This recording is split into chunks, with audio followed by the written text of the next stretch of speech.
O yung nangyaring rally mga kababayan sa Dumaguete City, nasabi ng mga propagandista ng mga Duterte at maging siya mismo, galing sa bibig ni Maudigs na ginigipit sila ng administrasyon ng ating Pangulong BBM. BBM. Sinisikil daw ang kanilang karapatan sa libreng pamamahayag. Yung mga aligasyon po pala nila, mga akusasyon, hindi man po totoo, fake news.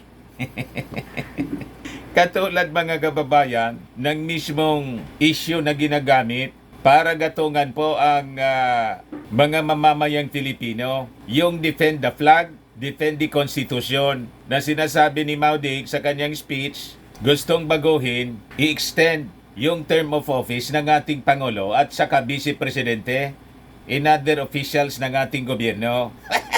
Fake news pa, wala pong ganong agenda. So baseless. Pati yung kasi economic provisions lang, ang intention po ng CHATSA, economic CHATSA nga po ang tawag. Pati pala po yung pagkuha ng permit, sila yung may problema. Na-interview po ni Tony Velasquez ng ABS-CBN News, tapos ni Carmina, yung mga aligasyon po, gawa-gawa lang po pala nila yon. Balo-bagi, sabi dito sa amin. Pasala-sala. Gawa-gawa nila yung kwento. Walang katotohanan yung kanilang mga akusasyon. Sila pala po yung may problema. Willing yung city government na bigyan sila ng permit. Kaya lang po, may pandaraya, may deception na ito po mga kababayan, yung sabi dito sa interview ng ABS-CBN, talagaan niya Mr. Maravillas, ang ilig nila na gumawa-gawa ng kwento. Sinabi niyo pa, pagkinggan po natin yung interview sa mayor ng Dumaguete City, si Mayor Rimulyo. Dali lang po. Dahil nga po sa ganun po, ang kinalabasan, hindi po natuloy yung quote-unquote prayer rally, na inorganisa po, na dadaluhan po ni dating Pangulong Duterte. Alamin po natin sa mismo mayor po, nung Dumaguete, si Mayor Remolyo, kung anong tawag ba dito, kung yung pong dahilan o desisyon nila na wag pong bigyan ng permit ay bunsod po ba talaga ng kakapusan ng oras para handa, di ba, ng karampatang seguridad dahil po sa may dadalo na dating Pangulo dito sa okasyong ito. Makakapiling po natin ngayong hapon via Zoom! Si Mayor Felipe Remolyo ng Dumaguete City. Felipe Remolyo. Magandang hapon po, Tony and Casey. Yan. Magandang hapon Madali lang po. po, Tony and Carmina. Yes. Magandang hapon naman sa mga Siya po, nanonood ngayong programa ninyo. Opo. Yung Remolyo po ay M-O-L-L-O, ha? Yes po. Di ba yung Remolyo na DOJ? Opo. Nag-joke muna. Dinidistinguish ninyo We should differentiate. Kasi Bisaya ako Remolyo. Ituloy natin. Meron ho ba silang binigay na indikasyon na si Pangulong Duterte pala ang pupunta? Hindi ganito ho yan.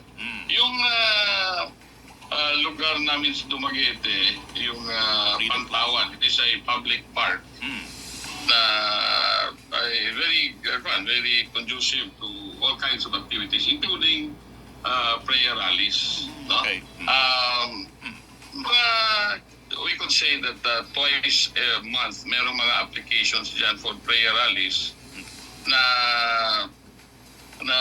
different denominations, different religions. Yeah. So, it is just when yung nag-apply na isang Reverend or Pastor Ed Samson ng prayer rally, Sure. hindi niya in-indicate na may mga bisita ng mga national officials and a former president at that. No? It was given to him. Kita mo? May deception po, may pandaraya, itinago po nila. At saka, mga kababayan, prayer rally, yun pala po, hindi man prayer rally, kundi political rally. So, ang inihingi na permit is for prayer rally.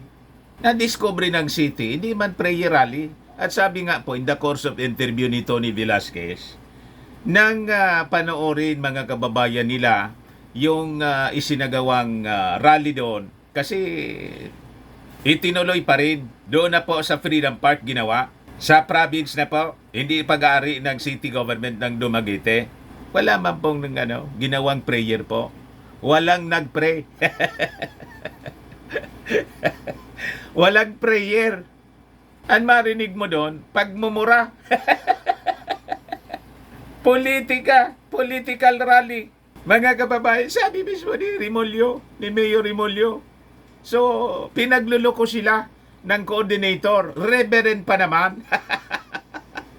Pastor. Yung pastor nagpapagamit po sa politika ni Maudigs. To him, as a matter of course, by our city administrator. Now, Yeah. let it be emphasized that yung kung magagrant kami ng Permit. a part of the procedure, no? That before na magagrant yung isang permit to rally, specifically in that Pantawan or it's a new about 2 hectare property in the Boulevard, Yeah. dapat kukuha muna yung applicant ng clearance or endorsement from our traffic management office, sa Okay. police, Okay. sa GSO or government sa yung mga government office namin in charge of our facilities, tourism, and including yung C-Dream-C, office or City Disaster Risk Reduction Management Office Sige. and our City Health Office. Siyempre, for So, security. when this Kaayusan. Reverend Pastor Ed Samson applied, Ed Samson, yung meron pastor. siyang endorsement sa police and sa traffic. So nabigyan siya ng permit to rally on April 15. All right. So it was fine, no? Okay na. Until nung 4 days before the rally on May 7, meron ng ibang tao na sumulat sa Chief of Police Oh. na humihingi na siya ng PNP security kasi yung may mga bisita na mga national officials, former, including President Duterte. Ang minention nila doon, first, President Duterte, Mayor Baste Duterte, si former Secretary Roque, former Secretary Vic Rodriguez, and this Attorney Glenn Chong. Aha. Okay. So, on that basis, yung Chief of Police namin, on May 3 sa hapon, that's a Friday, Yeah. mula sa akin, Mayor, itong sitwasyon, no? Kailangan natin reinforcement or augmentation sa ating So tandaan ninyo mga kababayan na yung una isang pastor, Pastor Samson, humingi ng permit for prayer rally.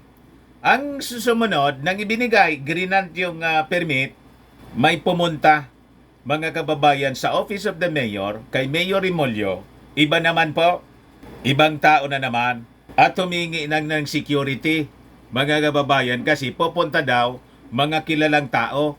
ating police dahil the magnitude perhaps of the participants or rallies, especially yung nature ng rally ngayon, kasi hindi na talaga pre-rally ito kasi You see? knowing these personages, Yeah. it is now Political rally. Yung intention sa political rally. Yeah. So ginagamit nila po ang prayer rally na ang totoong intention is political rally. At ang pinakang totoong intention is power grab. Destabilization in power grab po. Kita ninyo? So there is deception. Well, legitimate naman ang political rally, but from day one, nung nag-apply ito si Reverend Samson, Ito sa prayer rally. talaga, prayer rally. So, Correct. dapat mag-ingat tayo, especially na dito sa place na paggagawa ng rally, Yeah. yung mga every time, no? Every time na mayroong activity dyan, hindi lang rally, really prayer rally, concerts, Yeah. meron talaga kaming coordination meeting. So, nag-iingat sila, mga kababayan. Alam nila kung ano yung nasa likod. At nakakaintindi po ito si Mayor Rimolyo. Kasi po, abogado siya. Malawak ang kanyang pagkaunawa. At then, siyempre, ang mandato nila, mga kababayan, is to preserve peace in order sa kanilang community. Sa obligasyon niya yun mandato niya yun. With the Yeah. city and provincial police, including the region kung dami yung participants. Okay. In fact, noong of late, no, we hosted about 6 to 8,000 members of the Brotherhood of Masons in the same venue. Oh. And it took us 2 months to Wow. get an augmentation, months, huh? augmentation sa police. You see? And hindi lang yun, ha? It's not as simple as security, but kami on our part, very thorough kami, no? Una, Ura-urada maliban sila sa eh. security, nag-install kami ng mga Portalet. Yeah. portalets. So hindi lang po security, so yung sanitation siyempre pinangangalagaan kung saan yan iihi. Di ba? At yung pinakang importante yung yung security. So kailangan nila mga kababayan ng tamang panahon. Gusto nila ura-urada at ang problema pa, yung permit na hiningi nila is prayer rally. The intention is not to pray. Kasi nga po, political rally pala. So, mali sa permit. You see? Barricades just to protect the participants. First aid. First aid, ambulance, yung mga city disaster risk reduction management, the people, Yeah. overtime namin yan, for free. Wala kaming hinihingi na pera So dyan. kinapos, in short, Mayor, kinapos kayo sa oras dahil masyado nang Precisely. bitin yung oras na binigay para makapag-prepare kayo kaya hindi nyo na lang pinatuloy. Pero Mga abusado po. Very demanding po. Very unreasonable sila. Tapos binanatan mga kababayan at tinuturo na yung ating Pangulong Bongbong Marcos na siyang sumisikil sa kanilang karapatan ng malayang pamamahayag. Sila po yung may problema. Tuloy natin yung interview para maintindihan ninyo kung paano sila paano nila kayo niloloko. pero yung permit na unang in-issue, binawi nyo na lang. Ganun po ba? Precisely. Because hindi lang yun, ha? Yeah. What is very alarming was that yung sabi ko sa city administrator ko, na could you please talk to that yung unang tao na nag-apply Samson. kasi si Ed Samson, Reverend, ito naman ang sumulat sa police, ibang tao, Oo. si Ben Villa. Like, what's the Ben relation Villa between na. Ben Villa ngayon and this Reverend. Ed Samson? Oh. And what Yung alarmed una, us is Reverend that Ed Samson. Ed Samson informed my city administrator na he is no longer part of the group. Yung unang humingi ng permit for a prayer rally, nag-inform na hindi na siya parte ng grupo. Humingi ka ng permit, in-approve. Pagkatapos, nang ma-approve, sasabihin mo, hindi na niya ako parte niyang grupong yan. Tapos, may nag-coordinate ng ibang tao. Di ba po may deception, mga kababayan? That will sponsor the activity. Oo. Ano ba? Ito umaatras siya. Oo. He started to distance himself. Dinistad sa yung sarili niya. Clearly, I mean, and I spoke to the guy myself. Oh. Sinabi niya, meron kaming internal issues dito na kumalas kami sa grupo. Oh, And I am no longer responsible. Oh. So, ang importante nun, yung permit, nabigay namin kay Reverend Samson. Yeah. Kita So, sabi niyo? ko, first of all, sabi ko, as a lawyer, sabi ko, well, ikaw mismo, magiging mo, walang functus officio, in other words, na useless na yung permit binigay ko sa'yo, Yeah. kasi amatras ka na dyan. Correct. So, to be technical about it, kanselahin ko yung permit mo, and then, entertain this new guy. Kaya po binawi pala. Kasi yung humingi ng permit for a prayer rally, umatras na.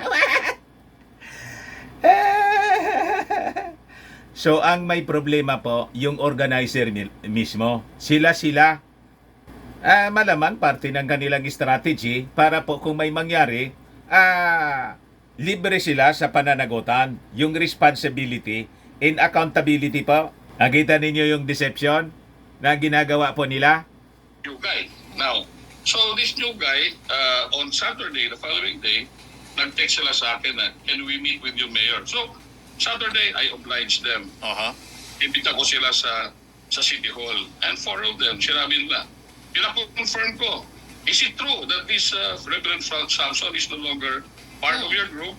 Pumalas na sa activity. Yes, Mayor. Tinanggal namin siya with two others. Tinanggal, ha? So sabi ko, Kita yun ninyo? what's important, what's vital, and in this kind of rallies, we want to know who is the focal person. Point person. Aha. Communication, sino yung responsible namin, kung ano mangyari, kung gaano kalaki yung grupo nyo, ilang tao, etc. Mayor, pasensya na po pero Yes, you please. know how they're spinning this, right? They're saying Yes, I know. the decision was political on your part. Na I know, but I will answer that. I will answer go that. ahead. So if it's not political, or tell us why it was not political.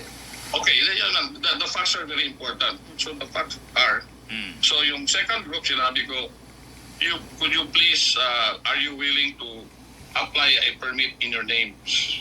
Una. Sige, process natin. Okay?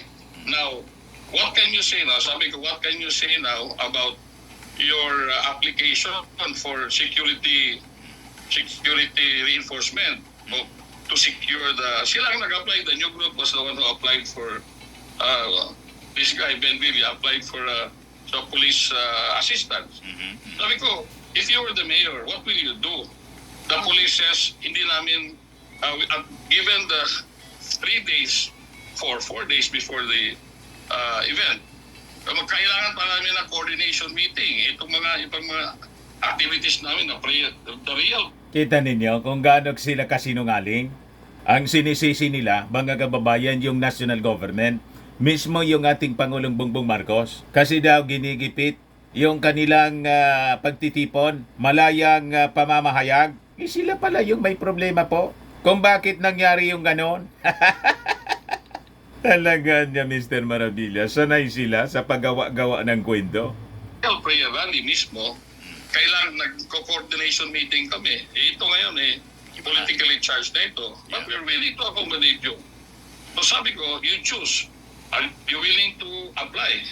For in your names na ngayon kasi umatas na yung isa. Sabi. Hindi nila, ayaw nilang mag-apply. Kita mo? Ayaw mag-apply po. Ngayon ang tanong, sino yung mananagot? Kasi yung pangalawa na pumunta sa kanilang opisina, ayaw nang mag-apply. Para po, dapat specifico na yung purpose. Di ba? If it is prayer rally, prayer rally.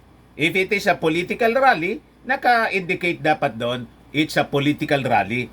Sa kanilang application, ayaw nang pumirma.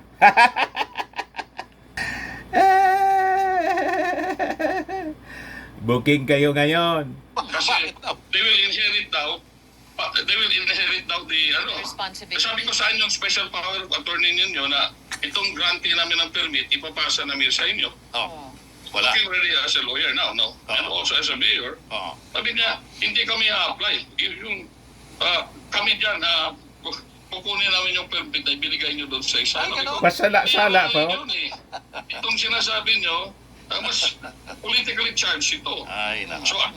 pangalawa, are you willing to make an undertaking that if anything happens, you are the ones responsible? Ayaw din nila. Okay. Kita ninyo, in case daw may mangyari, tinanong nila kung tinalong ni Mayor Remolyo kung handa sila na managot to take responsibility. Ayaw. Kung ikaw ang mayor, abogado yan papayag ka sa ganon. Sila yung may pangangailangan, humihingi ng permit, pero ayaw mag-take ng responsibility in case may mangyari pong masama. Talagaan niya, Mr. Maravillas, mga abusado. Mga abusado po at spoiled brat. Mga masyadong entitled sila. sa kanilang mga sarili. Spoiled. Sanay sila sa paghahari-harian, mga kababayan kasi. So, ano magagawa ko? Ang sinabi ko na lang na okay, well, we are friends. May isa doon, dalawa doon na kilala ko. Sabi ko, okay, can we now, ang advice ko sa inyo, reset it. Reset it and coordinate with our office. Yung iba-ibang agencies. Our office. So Naisa that you know, ito pang sinulat ko ata eh. Ay, Pang in sinulat ko writing sa... pala. Oo. Okay, sinabi natin that's the most prudent thing to do. So hindi sila pinipigilan, dapat dumaan sa tamang proseso. Walang sumisikil sa kanilang malayang pamamahayag. The freedom of expression. So mali yung mga sinasabi po ni Maudig sa kanyang speech. Fake news po lahat, mga kababayan. Ay, hindi Sabi yung ko, you pumayag. inform already, you inform your visitors para hindi kayo mapahiya. And then hindi tayo ma-embarrass. And I know most of the guests and kaibigan ko rin sila. So nag-advise pa si Mayor, inform mo niya yung mga guests referring to Maudigs and company para hindi naman niya kayo mapahiya. Kasi kailangan dumaan sa tamang proseso ang permit. I-reset na lang niya ninyo para mabigyan kami ng tamang panahon din sa preparations, sa security and everything. So very reasonable po si Mayor Remulla, at saka hindi man po ito BBM. Ang ibinoto na daw niya, kinampanya, si Lenlen. Inaakusa kasi daw ni Harimau na kasi niya, kaklase yan ni Lisa Marcos. Wala niyang ganun. Hindi nga niya ako bumoto kay Bongbong Marcos kasi kinampanya ko Leni Robredo. Pero si Mayor, normal yon sa mga local officials.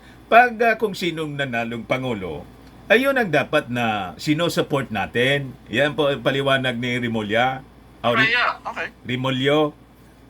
Now, because of internal squabble, madadamay kami dito na they might think that they're not welcome. They're welcome. Correct. Welcome But, niyan kayo. the Welcome point is, sila. hindi kami prepared on Tuesday. But they Kasi went ahead Sabado, with it. nagbi-meeting. Come on. Natuloy po ba? Hindi lang prepared kasi sila yung may gawa ng problema.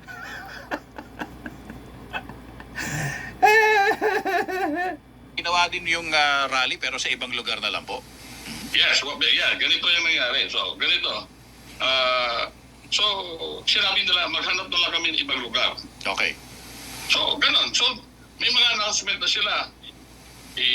Parang sinabi nila, nirevoke ko daw yung permit, kinancel namin ang permit para kay Ed Samson. Okay? Yeah. Pero sila, mag-apply kayo ulit. So, sinabi nila, nasa Freedom Park na lang daw sila.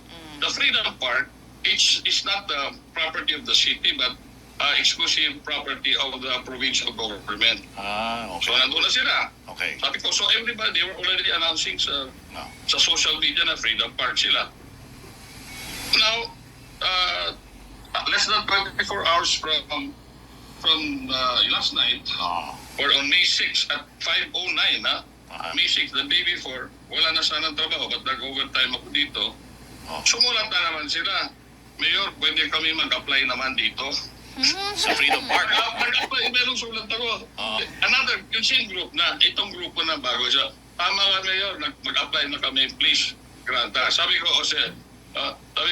hindi na nila ako nakausap kasi natanggap ko na lang sa office ko na meron silang re-application.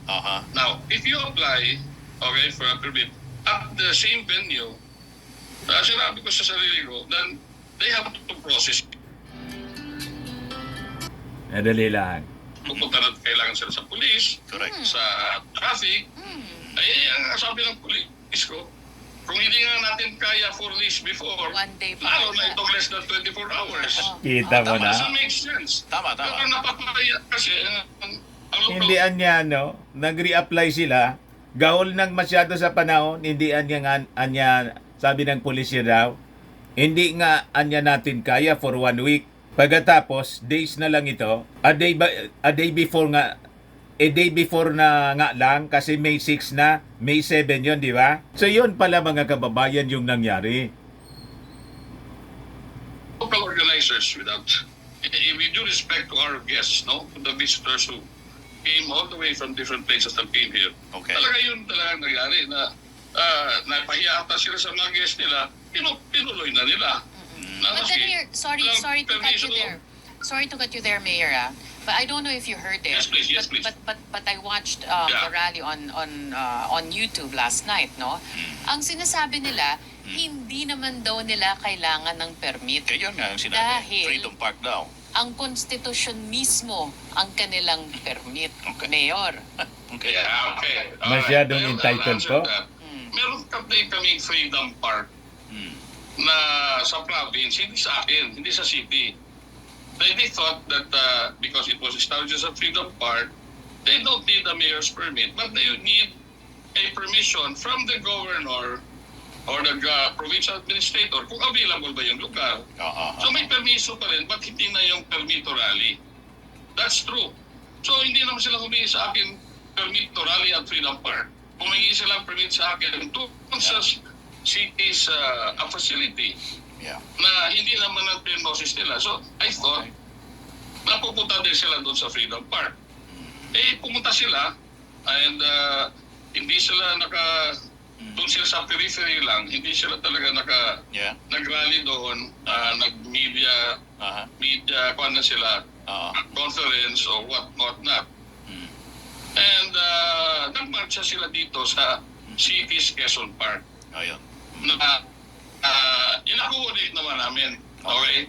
Maski walang permiso, pumunta lang sila dito, sinabot ko na lang sa whatever. Kita mo na, in-accommodate din mga kababayan kahit walang permiso. So wala pong paninikil.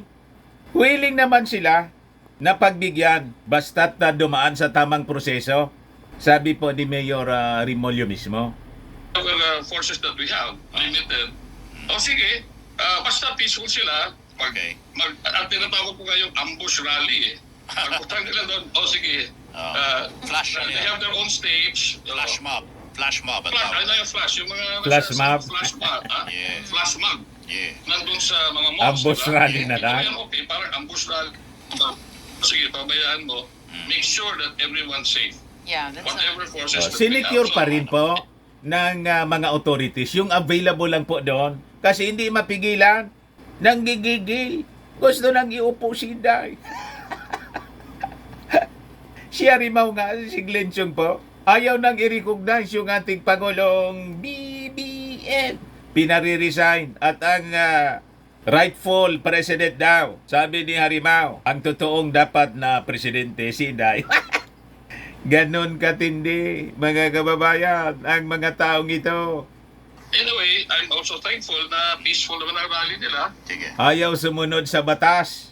Napakalinaw po na nga ang pinili ng ating ka-unitive sila eh. Na pinili ng ating mga mamamayang Filipino na Pangulo, ang ating Pangulong BBM, dahil lang po sa confidential funds, nag-away-away. At nagmamadali mga kababayan kasi yung Sword of Damocles, yung ICC, yung warrant of arrest, si Trillanes kasi, si daldal ni Trillanes, tinatakot po.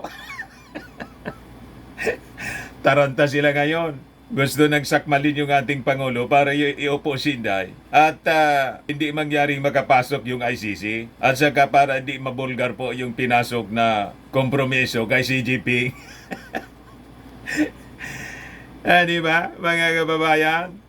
Although it was not the rally that they hoped for because yung lugar na nag-rally sila, it's Quezon Park. Yeah. If I can show you here, ang liit-liit na lugar na maybe less than a half, malaki na yung 1,000 eh. And then because of Yung mga tao daw doon, mga 1,000 lang. Tapos sinasabi nila, ang dami-dami daw. Mga kababayan, talagang mga sinungaling po. confusion because they intended to, sinabi ko, ilang taong gusto nyo, ang plano nyo, mga 20,000. 20,000 daw yung expected nila. Sabutin pa nila sa buong probinsya. Mga 1,000 lang yung dumating.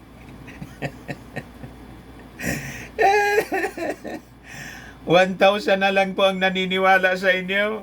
And then, as of 5 o'clock in the afternoon, they had no definitive place. So, mas na yung iba na taga ibang lugar. Mayor. Gusto Confused po yung mga tao. Kung saan pupunta po, disorganized. Mismong utak ni Digong, disorganized. Di mo maintindihan yung speech kung saan napupunta yung sinasabi po. gusto sanang sumama. Mayor, Sumali. pasensya na po, Kaya ah. sinabi ko, if Pas- you had listened to me, Yeah. yes, Pasensya na po because we already run out of time. Yun. Diretso natin yung last part ng sinabi niya kasi inaakusa siya ni kaklase ni Lisa. Ni Harimao, kaya ganun yun nangyari. freedom of expression, but there are limits to that. Yung permiso sa mga lugar, you cannot just rally in front to block the street or government property. Dapat may guan, no? Merong Tama. order. Now, the political twist is this, no? Ang kaibigan ko yan si Secretary Harry Roque. Si Harry Roque ba? Kasi si Mayor Rebollo, classmate ni First Lady yan. Kaya malamang merong influence. Totoo po ba yan? May for thinking about... Totoo po ba yan? Classmate kayo ni First Lady? yeah. Grabe niya. For thinking. Ako, kung kailan pa naman Naputol-putol pa. Naputol yung signal. Mayor! Mayor! Sabi ko sa taong bayan na although classmate ko is ito, maski kaklase ko yung First Lady, for the record, I campaigned and vigorously and voted for Lenny Len po. Robredo. Kaya sabi ko, hindi ko pwede yung sasabihan na kahit kung kaklase ko yung First Lady, mapupressure ako. Saka sa law school, although kaibigan kami, hindi ako nangongopya sa kanya. Wala akong butang na law sa law school. Kaya I became a lawyer, really. Okay. And You I see? take my hats off to the First Lady. He respects my political positioning, Opo. opinion. So yung insinuation po, yung akusasyon ni Harimao, baseless po. Even during the elections, we became friends. And up to now, we're still friends. Okay. Despite Sige. the fact I was for Lenny Robredo. And I'm also happy for some of the groupmates of the advisors of President Duterte. Sinabi ko, Mr. President, sa kanila, from the time that Duterte took his oath of office as president, up to the time that he stepped down, I supported him. This was Supported niya. that I voted and campaigned for Marojas. Yeah. Ganito Kahit rin ito, Marojas siya? Whoever is the sitting president, every local government official should support and the programs because he's our elected president. Okay. And even told my friends there, baka naman premature yung mga rallies ninyo. Kasi you were given 6 years, ito Baka niya premature man yung mga political rally ninyo. Kasi yung ating Pangulo, 2 years pa lang. Di ba? So, bigyan niya natin muna ng pagkakataon na makapaglingkod, maipakita niya yung kanyang intensyon na maganda naman para sa ating bansa. 2 taon lang si President Bongbong. Bigyan natin ng chance to perform or not to perform, Okay. whichever it is. Opo. Then you start blathering, you start, your political exercise, but, si President Duterte, sinuportahan ko yan. Opo. I may not agree to all his programs, but I never said resign Duterte. And it's clear here that Tama. in the videos, yung mga taong Yun ang sinisigaw nila. meron mga placard, resign Bongbong eh. Opo. Paano ito maging political? And paano ito maging prayer rally? I'm sorry. And minomonitor ko yung program. Yeah. I never saw a speaker who prayed. Nagdasal. Opo. Mayor, Prayer rally niya, minonitor ko. Wala man ni isa niya na nakita ko, narinig akong nagdasal. Hindi nga po siya prayer rally, kundi murahan rally and destabilization rally po. Yan ang tawag ko sa kanya kasi yun naman talaga po ang katotohanan yan. Ginagamit lang po yung prayer rally sa kanilang political ambition and plan to power grab para po iluklok si Inday. Sakto po sa mga sa mga statement ni dating Senador Trillanes. At yung Senado po, ang kumpasan niya niyan galing kay Digo. Yung kay Senador Butas. Ayan man lang po, mga kababayan, para malinaw natin yung mga kwento. Kasi massive po yung fake news nila at mga black propaganda. Yan yung narrative ng mga DDS vloggers. Pa-victim po sila. Nagbiktima po sa kanila yung sarili nila. Biniktima nila yung sarili nila. Wala pong kinalaman yung ating Pangulong Bongbong. Walang paninikil po sa kanila. Kahit yun sa Bustos, sa Bulacan, ayaw ng may-ari. Nagipag-secret deal yung caretaker, hindi man siya otorisado. Gustong ipagamit yung property para sa Distab Rally. Galit na galit yung may-ari. Inutusan yung abogado, pinakordonan po. Humingi ng saklolo sa mga pulis. Unauthorized sila doon. Trespassing sila. Tama? Sabay turo ni Maudig sa ating Pangulong Bongbong. Hindi man po pinapatulan kasi epekto ng fentanyl. At grabing pagnanasa po sa posisyon. Ayan man lang po. Ako po si Dante Maravillas. Bye-bye. God bless.